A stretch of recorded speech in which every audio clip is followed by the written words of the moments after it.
Usually breast के cancer के जो सिम्टम्स हैं उसमें पेन नहीं होता है अनलेस वो बहुत एडवांस स्टेज क्यों ना हो जाए। और कई बार एक हार्मोन होता है प्रोलैक्टिन जो ब्रेस्ट फीडिंग मदर्स भी सिक्रीट करती हैं, उसकी वजह से ब्रेस्ट डिस्चार्ज होने लग जाता है। और ये काफ़ी दवाइयों के साथ, जैसे अगर आप कोई एसिडिटी या वॉमिटिंग की दवाई ले रहे हैं या एंजाइटी की दवाई ले रहे हैं, उससे भी ब्रेस्ट डिस्चार्ज, मिल्की डिस्चार्ज आने लगता है। ब्रेस्ट कैंसर का डायग्नोसिस टाइमली नहीं हो पाता इसलिए क्योंकि विमेन शाय वे कर जाते हैं, वो एग्जामिनेशन करने वो अपने सिम्टम्स नहीं बताते हैं, कभी फैमिली में डिस्कस नहीं करते कि मुझे ब्रेस्ट में ये प्रॉब्लम हो रही है, और अगर बता भी देते हैं तो वो डॉक्टर के पास नहीं जाना चाहते हैं। बट समटाइम्स प्रॉब्लम ये हो जाती है that the patient doesn't have a problem with the lump in the breast, but that lump becomes in the brain. So that anxiety associated with that lump कि मुझे ब्रेस्ट में कोई lump है, that is another problem। हम stage 1 या stage 2 में जब patient treat करते हैं तो हमें सर्वाइवल क्योर रेट जो है वो 95% 98% होते हैं। स्टेज 3 में, स्टेज 4 में यही परसेंटेज बहुत कम हो जाता है। सबसे कॉमन क्वेश्चन अगर कोई कैंसर पेशेंट आता है तो वो पूछता है कि मुझे क्यों हुआ cancer. Unfortunately we don't have an answer for this unless we know the cause or the reason। उसकी वैक्सीन हम कैसे बनाएंगे? So that is the answer which I give them। Good better breast। Welcome everyone to our another interesting episode of our podcast series Good Better Breast। Today we have with us the very esteemed guest Dr. Astha Dayal। She is Director Obstetrics and Gynecology at CK Birla Hospital, Gurgaon। Welcome ma'am at our podcast। Thank you so much, Dr. Mansi, for inviting me today for this interesting episode। So ma'am, let's dive in straight into the topic। जो आज का हमारा topic है undiscussed symptoms of breast and diseases। So सबसे commonly जो breast में symptom आता है दैट इज ब्रेस्ट पेन, जिसको हम मैस्टल्जिया कहते हैं। तो इसके बारे में आपका क्या एक्सपीरियंस है मैम? आपके प्रैक्टिस में कैसे पेशेंट्स आते हैं, किस एज ग्रुप में आते हैं और कैसे आप उनको मैनेज करते हैं? आपने सही कहा, जो कॉमनेस्ट ब्रेस्ट प्रॉब्लम है जिसको लेकर कोई भी लड़की गायनेकोलॉजिस्ट के पास आती है, वो ब्रेस्ट पेन ही होती है। एंड हर एज ग्रुप में ब्रेस्ट पेन हो सकती है, पर ज़्यादातर यंग लड़कियां 20s में, 30s में कभी वो सोशल मीडिया पे कुछ सुन लेती हैं अबाउट ब्रेस्ट कैंसर, या उनके आसपास किसी के बारे में वो सुनती हैं, तो वो बहुत एंग्शियस हो जाती हैं और इस एंग्जाइटी के साथ ही वो आती हैं कि डॉक्टर प्लीज़ चेक कर लीजिए मुझे कैंसर तो नहीं है, क्योंकि मुझे पेन हो रहा है। पर इन मोस्ट केसेस एज हमें पता है कि ब्रेस्ट पेन अगर दोनों ही ब्रेस्ट में है और अगर साइक्लिकल है, जैसे कि पीरियड्स आने से पहले एक आध हफ्ता पहले आपको ब्रेस्ट कंजेशन होता है, सोरनेस होता है, ब्रेस्ट पेन होता है, एंड पीरियड आने के बाद ये ठीक हो जाता है, तो ये एक नॉर्मल फिनोमेना है और ये कैंसर नहीं है।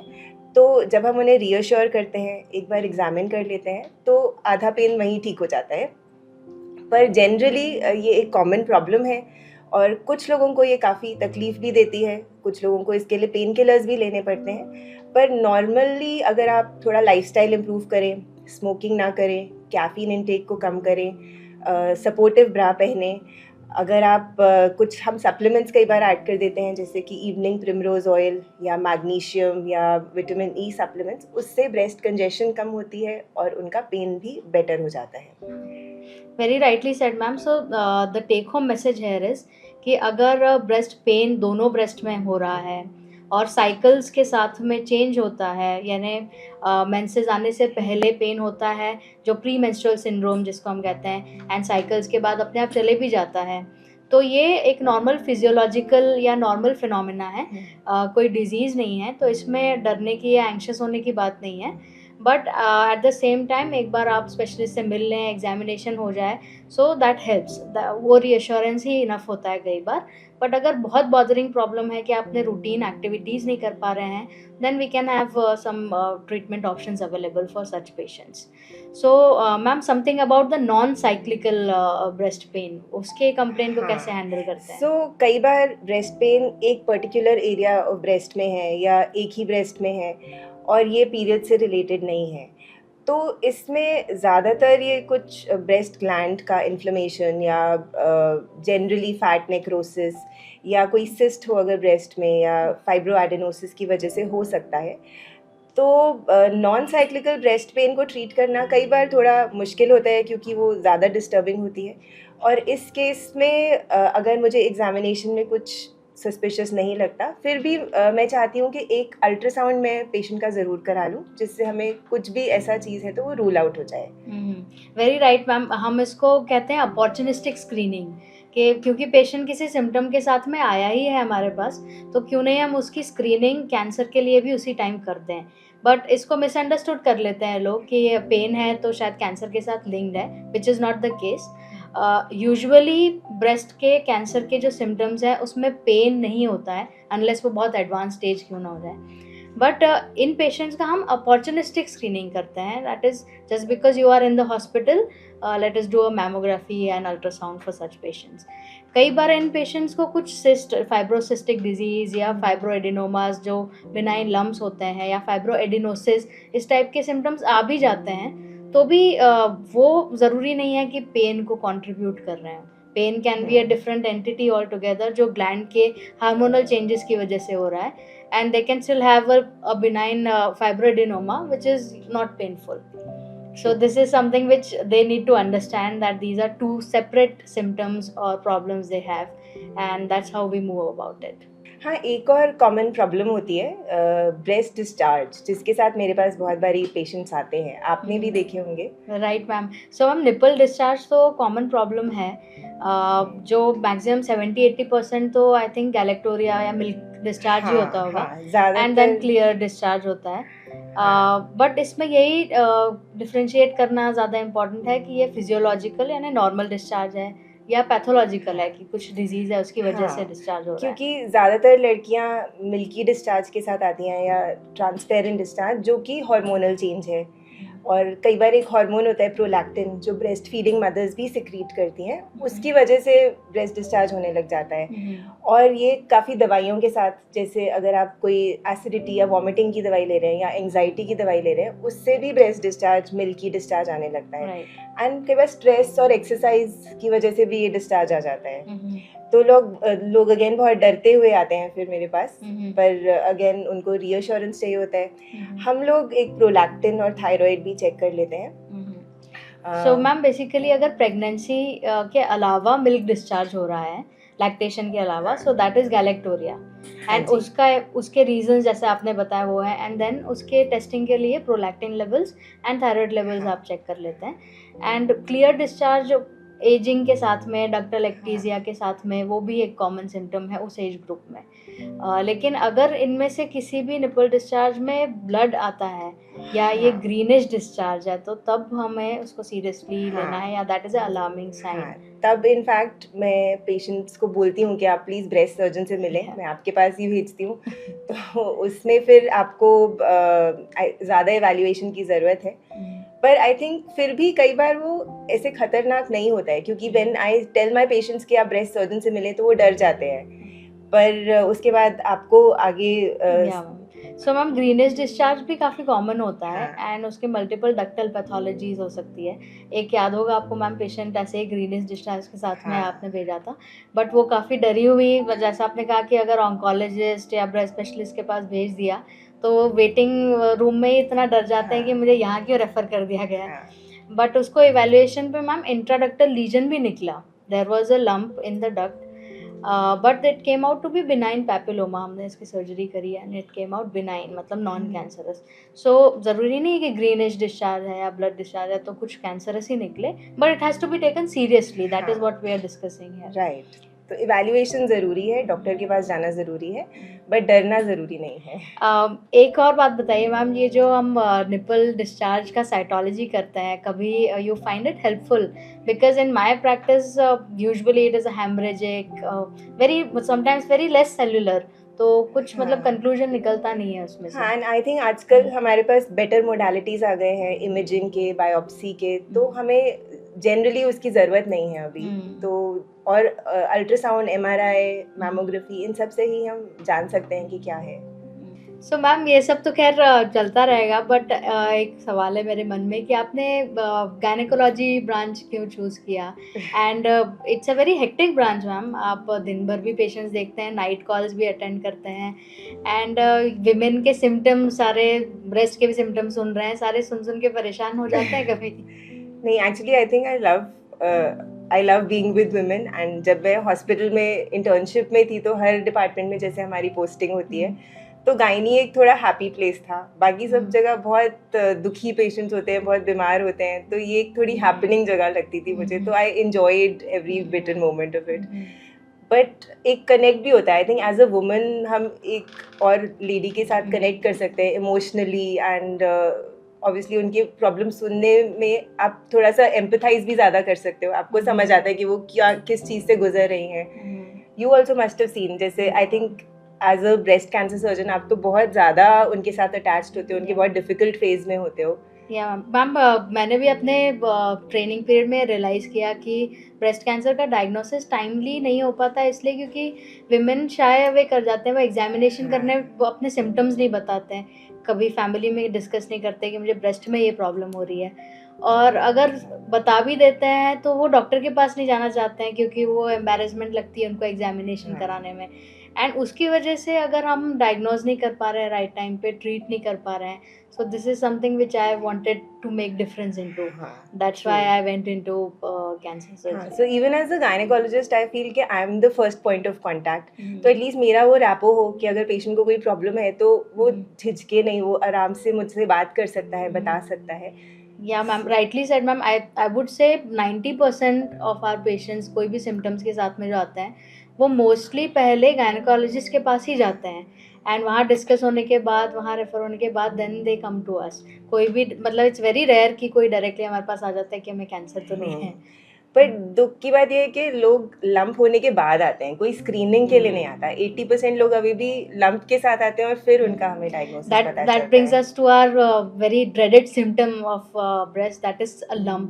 गांठ अगर ब्रेस्ट में कोई है या कोई लंप है तो that is like a most dreaded. उसके बाद तो फिर दिखाने आ ही जाते हैं मोस्टली लोग। Very few people still stay back at home की लंप है फिर भी अवॉइड कर दिया। तो but 70 to 80% times these lumps are non cancerous. जो साधारण गांठें होती है फाइब्रोडिनोमा की, या फाइब्रोसिस्ट हैं, या नॉर्मल ब्रेस्ट सिस्ट हैं। हाँ, इनफैक्ट एक बार एक यंग लड़की आई थी, वो तो रोते हुए आ गई कि आप मेरे को एक लंप फील हो रहा है, और उसकी मम्मी भी साथ में आई, दोनों ही रो रहे थे कि इसको लंप हो गया है। पर जो आपने जैसे कहा कि जो यंगर एज में है और एक मोबाइल लंप है, अगर एक जिसको हम ब्रेस्ट माउस कहते हैं, fibroadenoma is a very common finding, जिसको आप इग्नोर कर सकते हो, आप उसको बस मॉनिटर करते हो। आप जनरली क्या एडवाइस करते हो? सो मैम, यूजुअली अगर लंप सिम्टोमेटिक नहीं है, 2 सेंटीमीटर से छोटा है, और बिल्कुल क्लियरली जो हम बायरैट्स रेटिंग में बोलते हैं ना, जो सेफ जोन में है, हमें पता है कि ये बिनाइन या नॉन कैंसरस लंप है, तो फिर उसको we can avoid also. But कोई सिम्टम कर रहा है, 2 सेंटीमीटर से ज़्यादा है, then we can do a very small surgery and remove it. So it is very much manageable, ऐसा कुछ नहीं है कि इसमें, and it is very common also 70-80% time ये ब्रेस्ट माउस जिसको कहते हैं। बट समटाइम्स प्रॉब्लम ये हो जाती है that the patient doesn't have a problem with the lump in the breast, but that lump becomes in the brain. So that anxiety associated with that lump कि मुझे breast में कोई lump है, that is another problem. जब तक वो निकलता नहीं है या जब तक उनको reassurance नहीं है कि ये benign lump है। इनफैक्ट breast mouse भी इसीलिए कहते हैं क्योंकि वो movable lump है, एक तरफ से आप प्रेस करेंगे तो दूसरी तरफ चले जाएगा, दूसरी तरफ से प्रेस करेंगे तो वो मूव करता रहेगा। Right, ma'am. So that is a normal finding and उससे डरने की जरूरत नहीं है, like you said कि अगर cosmetically मुझे लगता है अगर उनको कॉन्शियस हो रहे हैं तो उसको ऑपरेट कर सकते हैं, नहीं तो मॉनिटरिंग पे रख सकते हैं कि बढ़ तो नहीं रहा है। कई बार मैम मल्टीपल लम्प्स होते हैं, दोनों ही ब्रेस्ट में हैं और मल्टीपल लम्प्स हैं, तो ऐसे सिचुएशन में भी बस रीएश्योरेंस ही मोस्टली होता है, क्योंकि कितना सर्जरी करेंगे एंड कितने लंप निकालेंगे, and actually is it worth it of doing all of that? हाँ, बट कई बार बहुत पेनफुल हो जाते हैं या उससे उनकी क्वालिटी ऑफ लाइफ अफेक्ट हो रही है, बहुत ही दर्द हो रहा है, तब कई बार मैं आपके पास ब्रेस्ट सर्जन के पास मैं भेजती हूँ कि आप उसको थोड़ा सा बड़े वाले लम्स को अगर निकालना चाहें तो निकाल सकते हैं। एंड इम्पॉर्टेंट इसमें यह है कि we rule out that there is no malignancy या कोई कैंसर नहीं है जो इसके इन लम्स के पीछे हाइड कर रहा है. सो वो अगर एस्पेक्ट हमारा क्लियर है and the patient understands and उसको एंजाइटी नहीं है, she doesn't have a lump in the brain about it, then we can just leave such kind of lumps, and these are common lumps. That is most of the time जो self examination करता है कोई, जो खुद से patient आते हैं कि आज मुझे मतलब लम्प फील हुआ है, सो these self examination वाला lumps are mostly non cancerous. I think this is a good opportunity to ask you about self breast examination. Yeah ma'am. So this is I think एक surprise भी है, आप इस पे आप ब्रेस्ट सेल्फ एग्जामिनेशन सिखा सकते हैं. So ma'am self breast examination is such a simple thing जो हर फीमेल को करना चाहिए, and you have to do it for yourself.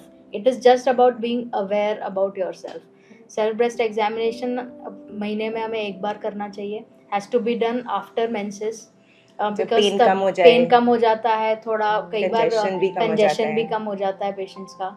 And I तो सजेस्ट ऑल माई पेशेंट्स की कैलेंडर में यू मार्क योर डेट कि 10th of every month is my self breast examination date, so that you never miss it. True. So while taking a bath or something, you just have to do 2 steps. That is inspection, that is to see, देखना, and palpation मतलब feel करना. So inspection में ma'am entire breast area, which is actually from collarbone to the upper part of abdomen and cleavage to the armpit region. तो कि पूरा जो breast area है वो इंस्पेक्शन में करना है, इंक्लूडिंग आर्मपिट मतलब बगल का जो एरिया रहता है वो भी. इंस्पेक्शन में हमें देखना है कि कोई change in the shape, size या कंटूर तो नहीं है, कोई अंदर डिप्रेशन है या बल्जिंग तो नहीं है, एंड निपल पोजीशन राइट है, निपल अंदर की तरफ तो नहीं है, कोई रेडनेस या वेन्स, स्किन में चेंजेस जैसे रेडनेस है या प्रोमिनेंट वेन्स है वो तो कई बार एक ऑरेंज के जैसी अपीयरेंस, डिम्पलिंग हो जाती है जिसको ऑरेंज पील हम कहते हैं, प्यूरी ऑरेंज, वो तो नहीं है. सो ये इंस्पेक्शन में हमें दिख जाएगा. Then palpation is very simple. हम फिंगर्स पैड से, फर्स्ट फ्यू फिंगर पैड से we have to go in small circular motion and cover the entire area. Again the same area, collarbone से abdomen तक and cleavage से armpit तक, and you have to look for superficial palpation and then deep palpation कि कोई हमें lump तो feel नहीं हो रहा है. काफ़ी common लोग पूछते हैं कि हमें कैसे पता चलेगा कि ये lump है या gland है. So I give them examples कि कोई पीनट जैसा या कोई पी जैसा या sometimes even bigger like lemon जैसा या ऑरेंज जैसा कोई गांठ अंदर फील होता है which is different than rest of the breast.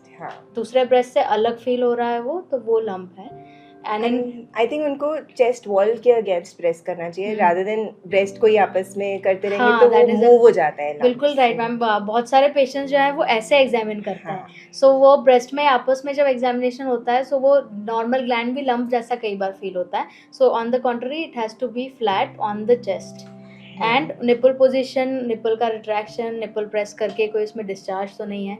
And armpit region ma'am, इतने पेशेंट्स आते हैं हमारे पास में जिनको ब्रेस्ट में कोई लीजन फील ही नहीं हो रहा है, लेकिन उनका डायग्नोसिस ही तब बनता है जब आर्मपिट में लिम्फ नोड या जो गांठ है वो बगल में फील हो रही है.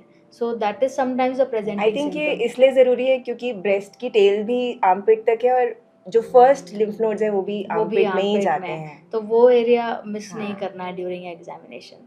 And it is such a simple thing which everybody, I would say 18 years and above से ही start कर देना चाहिए, क्योंकि ब्रेस्ट की स्क्रीनिंग जो भी है, अल्ट्रासाउंड है या मैमोग्राफी है, वो तो हम एक पर्टिकुलर एज के बाद स्टार्ट करते हैं. But as soon as you understand this problem, as soon as you understand yourself and you have to be breast aware, वो that is 18 years and above. Everybody ये आपने सही word बोला, breast aware, कि आपको हर जने की breast अलग है, उन्हें पता होना चाहिए कि हाँ यहाँ मेरी ब्रेस्ट में इतना छोटा सा लंप है जो नॉर्मल है, तो उसके लिए एग्जैक्टली मैम. सो मैम एक बहुत ही मेरे माइंड में कई बार ये आता है कि हम एज मदर्स डॉटर्स को हम हमेशा एजुकेट करते हैं मेंस्ट्रुअल हाइजीन के बारे में या मेंसेस के बारे में एट दैट पर्टिकुलर एज. कि नहीं ये टाइम आ गया है व्हेन वी हाँ। Have to educate them about menstrual hygiene and menstrual products and everything. But उसी टाइम पे ब्रेस्ट भी तो डेवलप हो रहा है, हाँ जी. and the breast is also undergoing lot of development and changes. So that is the right time to sensitize the kids over breast health as well. So breast health is a term which needs more attention now. कि you have to wear proper support and posture ठीक होना चाहिए, then breast aware होना है, examination कैसे कैसे होगा, करना है, हाँ. and breast में भी changes आएंगे as you grow older. हाँ. डेवलपमेंट के टाइम पे, देन प्रेगनेंसी के टाइम पे, लैक्टेशन के टाइम पे, then ageing, the sagging and everything. So breast is also undergoing lot of development and changes. So this sensitisation towards your own breast has to happen उस age group में when you are sensitising toward menses. Very true, क्योंकि हमारा सारा ध्यान menstruation और sex education पे हो जाता है कि हम इसके बारे में नहीं डिस्कस करते, जबकि ब्रेस्ट के related breast cancer is the most common cancer. It is the most common cancer ma'am, and unfortunately it's not diagnosed at the right time. हाँ. सो आपने मैम रिसेंटली सुना होगा एक सेलिब्रिटी के बारे में, मिस हिना खान. हाँ जी. So she was diagnosed at the stage 3, and stage 3 में जब डायग्नोसिस होता है, और which is इतनी a young late- age में. young age में जब स्टेज 3 में डायग्नोसिस हुआ, so we have to start with chemotherapy first. We have to string control the tumour and then surgery हम कर पाते हैं.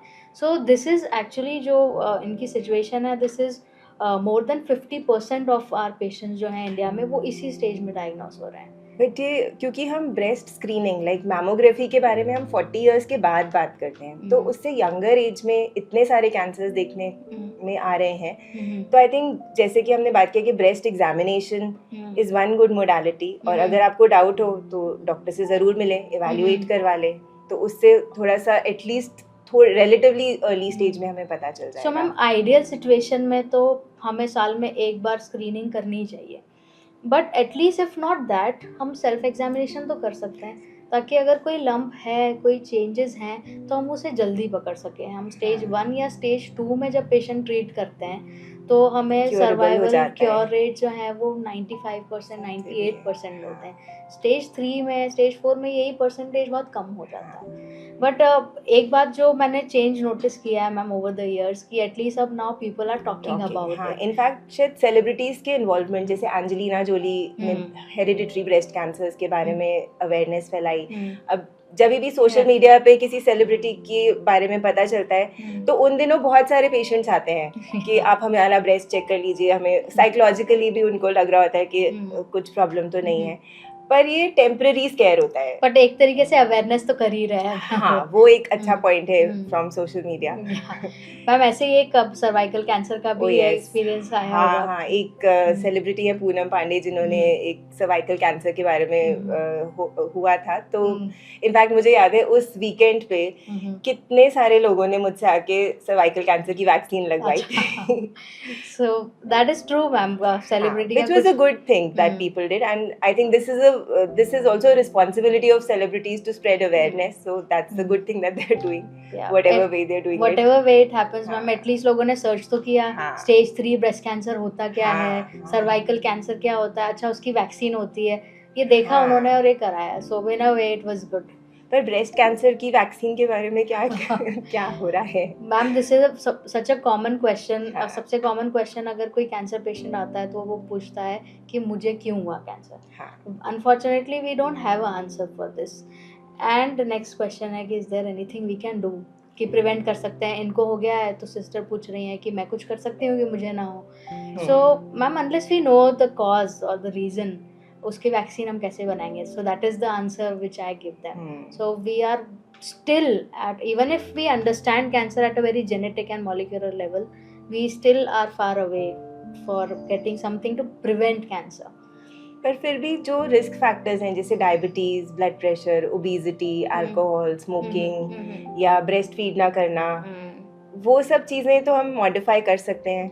So ma'am urban lifestyle basically, urban lifestyle is something which is quite related to breast cancer. जब हम कहते हैं most common breast cancer हो रहा है, so why was that? years back it was cervical cancer in India. Now with improved hygiene practices, the vaccine, everything, now cervical cancer rates कम हो गए and breast cancer बढ़ गए. And this is somewhat related to our urban lifestyle. जिसमें आप बता रहे थे हम स्ट्रेस है, हाँ स्ट्रेस है, अल्कोहल है, लेट मैरिजेस है, देन ब्रेस्ट फीडिंग नहीं है एंड स्मोकिंग है। अल्टीमेटली स्ट्रेसफुल लाइफ इतनी है कि कहीं ना कहीं बॉडी पे इफेक्ट करता ही है।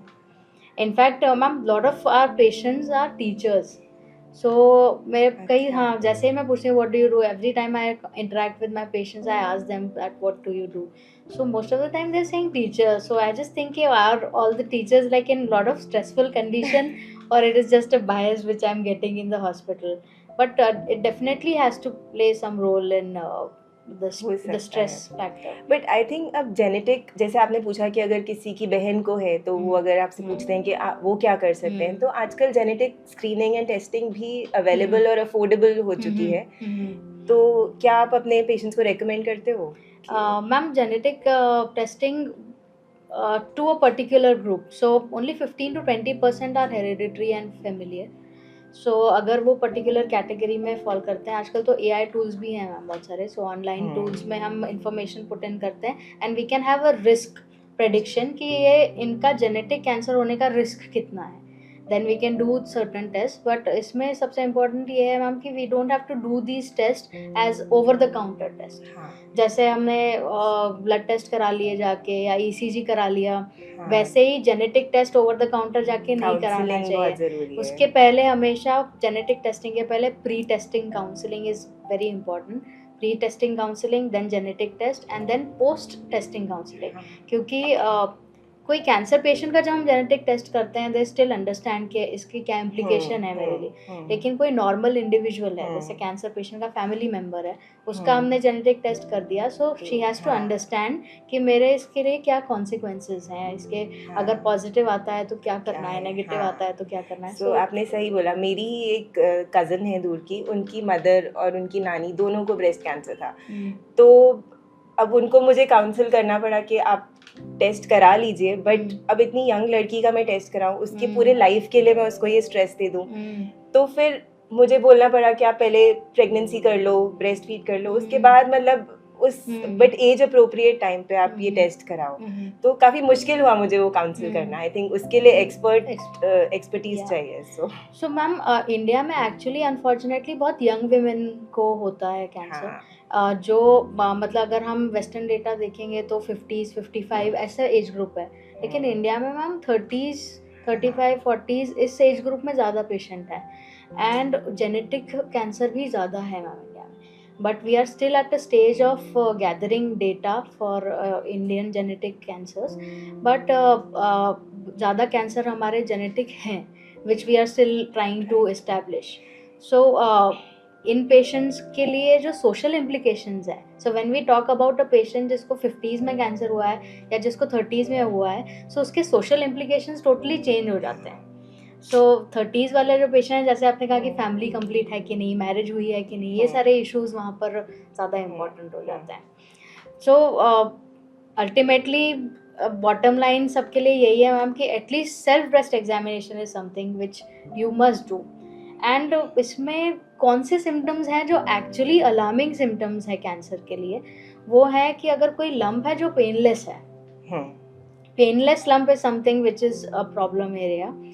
दूसरा मैम अगर कोई स्किन में चेंजेस ऐसे हो जाते हैं कि स्किन डिम्पलिंग हो गई है या बल्जिंग हो गई है या स्किन के अंदर दिख रहा है कैंसर चेंजेस दिख रहे हैं, ब्लड डिस्चार्ज अगर है, सो ये अगर आर्मपिट में भी लिम्फ नोड है, बगल में भी या लिम्फ नोड अगर है, क्लैविकल, अगर कॉलर बोन पे भी है, सो that is even advance stage. तो ये सारे सिम्टम्स तो फिर घर पे नहीं बैठना है, then this is the time that you must go to visit the doctor. In fact अभी I don't know social media में क्या HRT के बारे में बात हो रही है, मुझसे इतनी सारी लेडीज जो मेनोपॉज अप्रोच कर रही हैं, वो HRT लेने के लिए मेरे पास आ जाती हैं, बट हम ये नहीं समझते कि ये हार्मोन्स हैं।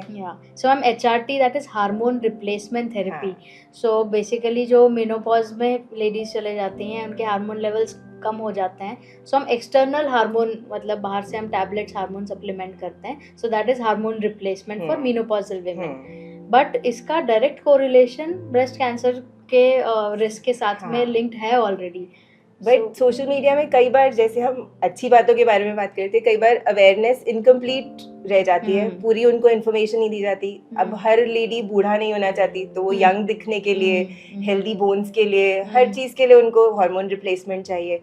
एंड मुझे उनको काउंसिल करना बहुत मुश्किल हो जाता है, क्योंकि इंडिया में जैसे आपने बोला कि यंग एज में ही ब्रेस्ट कैंसर हो रहा है, तो हम काफ़ी रिलक्टेंट होते हैं। सिर्फ जो एक दो इंडिकेशंस है कि सिवियर हॉट फ्लैशेस या वेजाइनल सिम्टम्स के लिए ही मैं HRT देती हूँ।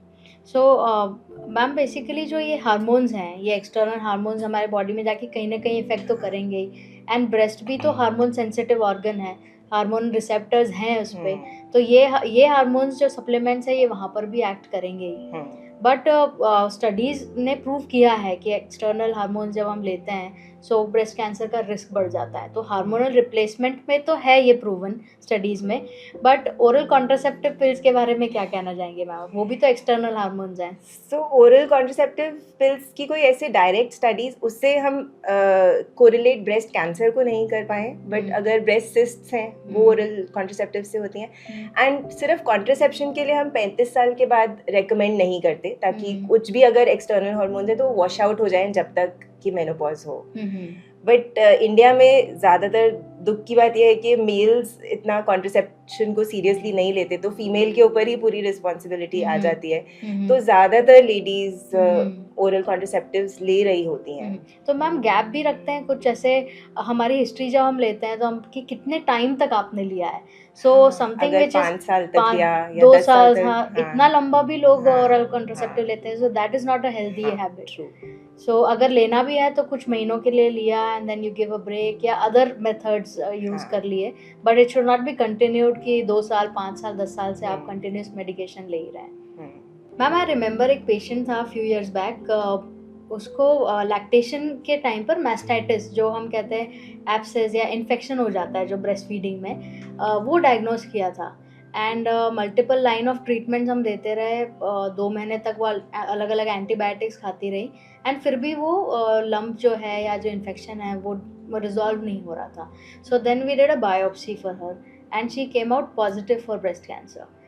And to everybody surprise she was also कि हम तो हमेशा ही सुनते हैं कि ब्रेस्ट फीडिंग है या प्रेगनेंसी टाइमली कर लेते हैं तो वो प्रोटेक्टिव होती है कैंसर से, बट ये actually kind of double aged sword हो गई, क्योंकि उस टाइम पे लैक्टेशन के टाइम पे मैस्टाइटिस इन्फेक्शन इतने कॉमन होता है कि वो हमने सोचा ही नहीं कि हो सकता है कि ये कैंसर भी हो। इनफैक्ट आपने बहुत सही बताया, बिकॉज मेरे भी कुछ पेशेंट्स ऐसे हैं जिनको प्रेगनेंसी के दौरान पता चला कि ब्रेस्ट कैंसर है, और जनरली हम ब्रेस्ट के ऊपर इतना ध्यान नहीं देते, और ब्रेस्ट फीडिंग के टाइम थोड़े बहुत लंपीनेस ब्रेस्ट में हो ही जाती है। इनफैक्ट जब ब्रेस्ट फीड करते हैं तो अब एज अ रूटीन हम बोलते हैं कि जब आपकी ब्रेस्ट खाली हो जाए तो आप चेक कर लेना कि कोई ऐसा लंप तो नहीं है कि जो जा नहीं रहा है, क्योंकि उसमें इन्फेक्शन हो सकती है। जैसे मास्टाइटिस एक बहुत ही कॉमन प्रॉब्लम है, और एब्सेस भी बन जाती है, फिर उसको ड्रेन भी करना पड़ जाता है। बट हाँ, रेयरली जैसे आपने बोला कि कैंसर भी हो सकता है, एंड वो मास्क हो जाता है प्रेगनेंसी के और लैक्टेशन के चेंजेस में। एंड अनफॉर्चुनेटली जो प्रेगनेंसी एसोसिएटेड ब्रेस्ट कैंसर है वो एक अलग एंटिटी है, वो बहुत एग्रेसिव है ना, somehow because of all the hormonal changes happening in the women's body। अगर प्रेगनेंसी के दौरान या लैक्टेशन के दौरान कोई कैंसर डेवलप होता है, so these are very aggressive tumours, and उसका ट्रीटमेंट भी वो उस तरीके से डिफिकल्ट एंड एग्रेसिव हो जाता है। सो हाँ, as a routine as gynaecologist हम भी जब प्रेग्नेंट लेडीज़ होती हैं तो उनका हम जब नॉर्मल एग्जामिनेशन कर रहे होते हैं तो कोशिश करते हैं कि एक बार एटलीस्ट हम उनका ब्रेस्ट एग्जामिनेशन भी करें प्रेगनेंसी में। एंड एक ये अपॉर्चुनिटी भी है, जैसे आपने अपॉर्चुनिस्टिक स्क्रीनिंग के बारे में बात किया, तो अगर हमें कुछ लंप मिलता है तो हम ऑब्वियसली उसको इवेल्युएट भी कर लेते हैं। ये एंटिटी रेयर है, बट अनफॉर्चुनेटली एग्जिस्ट करती है। So ma'am ultimately bottom line ये है कि चाहे कोई भी एज हो, whether it is elderly 80s 90s हो या 20s हो, चाहे प्रेगनेंसी हो या लैक्टेशन चल रहा हो, एग्जामिनेशन या ब्रेस्ट का सिम्टम्स कहीं पर भी इग्नोर नहीं होना चाहिए, क्योंकि हर जना रिस्क पे है, बट डरने की ज़रूरत नहीं है, इवैल्यूएट करने की ज़रूरत है। बिल्कुल सही ma'am. So I usually say this to my patients that you have to be aware, not anxious. True. So thank you so much ma'am, आपने हमारे डिस्कशन में आज इतना कंट्रीब्यूट किया, and we were able to discuss lot of undiscussed symptoms, usually breast cancer related तो हम कर लेते हैं, बट ऑब्वियसली ब्रेस्ट में अदर सिम्टम्स भी हो जाते हैं, सो पेन हो जाता है, जिसके बारे में बहुत अवेलेबल नहीं है data. So thank you for enlightening us on these topics. Thank you. It was entirely my pleasure being here. So that's a wrap about our episode today on common symptoms of breast diseases with Dr. Astha today. And stay tuned to Good Better Breast for further informative videos. And if you want us to talk about some particular topic, please write on the comment section, and stay tuned to Good Better Breast.